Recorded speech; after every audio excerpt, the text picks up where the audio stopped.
आज हम लोगों के साथियों ने, सभी लेफ्ट पार्टियों ने, माले के लोगों ने, आरजेडी कांग्रेस के लोगों ने, जो देश में सबसे उज्ज्वल मुद्दा है वक्फ बोर्ड को लेकर के, इसको हम लोगों ने उठाया। लेकिन स्पीकर साहब ने हम लोगों को वक्त नहीं दिया इस पे कोई बात करने को, और सीधे जो है खारिज कर दिया गया। देखिए, केंद्र सरकार द्वारा पूरी तरीके से साजिश है देश में नफरत फैलाना।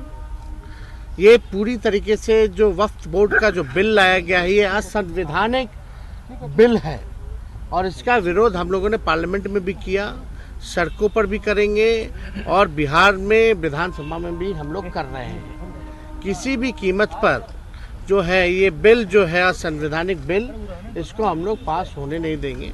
हालांकि ये मुद्दा जेपीसी में है, वहाँ हम लोग अपने दल के तरफ से हम लोग मजबूत तरीके से हम लोग अपनी बातों को रख रहे हैं। लेकिन सरकार का एकमात्र एजेंडा है हिंदू मुसलमान में नफरत फैलाना, और इस देश की खूबसूरती ही डाइवर्सिटी है। देश की खूबसूरती डाइवर्सिटी है, इसलिए किसी भी प्रकार से जिस प्रकार की नफरत की राजनीति हो रही है, इसके खिलाफ हम लोग हमेशा से खड़े रहेंगे।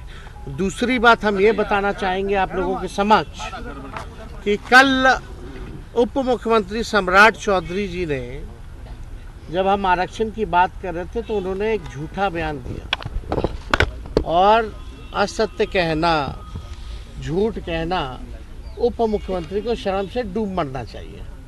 जो हम बातें कर, उन्होंने कहा कि 90 से लेकर के 2004 तक हम लोगों ने कोई आरक्षण ही नहीं दिया। इन लोगों तो सम्राट चौधरी जी हम ही लोग की ना पार्टी में थे।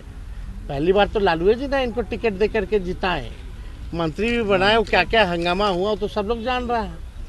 लेकिन उनको कम से कम जानकारी होनी चाहिए कि लालू जी की सरकार ने, राबड़ी जी की सरकार ने कितना आरक्षण लोगों को दिया। उनको इतिहास पता होना चाहिए। सबसे पहले जो आरक्षण जो है पिछड़े अति पिछड़ों का, आप देखिएगा, फैक्ट चेक कीजिएगा, तो 1978 में जन नायक कर्पूरी ठाकुर जी ने दिया था। पिछड़ों को 12% और अति पिछड़ों को 12% और पिछड़ी जातियों को 8% आरक्षण दिया था। और उस समय भाजपा के लोग क्या क्या नारा लगाते थे कर्पूरी जी के खिलाफ। आज सम्राट जी को याद है कि नहीं है? जरा पूछिएगा, फैक्ट चेक करके बोलना चाहिए। जब लालू जी जो है, इसके मतलब 1978 के बाद 12 साल बाद लालू जी 1990 में जब मुख्यमंत्री बने, उन्होंने 12% जो अति पिछड़ों का आरक्षण था उसको 14% कर दिया था।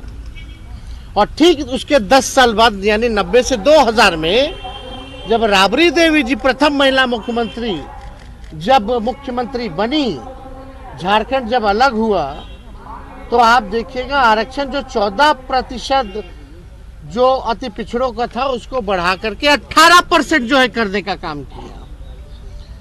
और 2005 में आप देखिएगा कि सरकार हटने के बाद 2005 में नीतीश कुमार मुख्यमंत्री बने, उसके बाद से SC ST OBC आरक्षण की सीमा कभी नहीं बढ़ाई गई।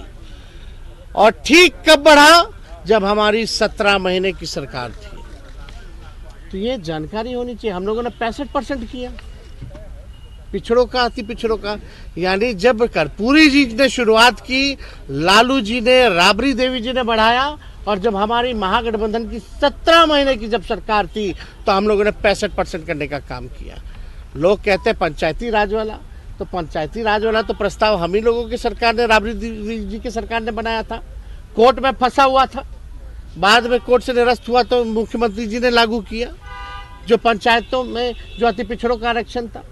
और सच्चाई जान जानी चाहिए, आज जिसके दम पर राजनीति में है सम्राट चौधरी, मंडल कमीशन लागू कराने में लालू जी का योगदान नहीं भूलना चाहिए। लालू जी के चक्कर में बीपी सिंह जी को गाली खाना पड़ा, यह जानना चाहिए इतिहास। शर्म आना चाहिए ऐसे मंत्रियों को जिनको इतिहास नहीं पता है, और सदन के पटल पर केवल झूठ बोलना, प्रचार, अफवाह फैलाना, केवल यही काम रह गया। हमको लगा भाई कुछ तो जानकारी होगा। अभी तो कुछ ही दिन ना हुआ है बीजेपी में आए हुए, जुमा ज्यादातर तो हम ही लोग के साथ रहे, फिर भी अज्ञानी आदमी झूठ बोल रहे। या संगत का असर है या पार्टी का असर है। सच्चाई जो है फैक्ट चेक करना चाहिए। अब कितना आरक्षण आप लोग डिमांड कर रहे हैं? अरे हम तो बोले संशोधन कीजिए ना, अब तो बैरियर टूट गया। और जाति जनगणना के हिसाब से जो है उसमें बहुजनों की जो आबादी है वो 85% है। अगर 65% हम लोगों ने दिया है तो उसको 75 करे या 85 करे। अब तो 100 भी कर सकते हो ना। जब केंद्र सरकार ने जब बैरियर तोड़ दिया AWS में, तो करने के लिए तो कर ही सकते हैं। तो हम लोगों की ये है, और वक्फ बोर्ड को लेकर के हम तमाम विपक्षी दल इंडिया अलायंस के लोग एकजुट हैं। और माननीय मुख्यमंत्री जी को याद करना चाहिए कि बातें बड़ी बड़ी करते हैं, गांधी जी की बात करते हैं और दिल में गॉडसे को बसा के रखते हैं। ये सच्चाई है। ललन सिंह जी ने वक्फ बोर्ड का खुल करके जो है समर्थन किया पार्लियामेंट में, और इतना बड़ा मसला है मुख्यमंत्री एकदम चुप्पी साध रखे। अब आएंगे भी तो बोलेंगे तो कोई विश्वास तो करेगा नहीं। कथनी और करनी में अंतर होता है ना। पार्लियामेंट में तो वहां सपोर्ट कर दिया गया।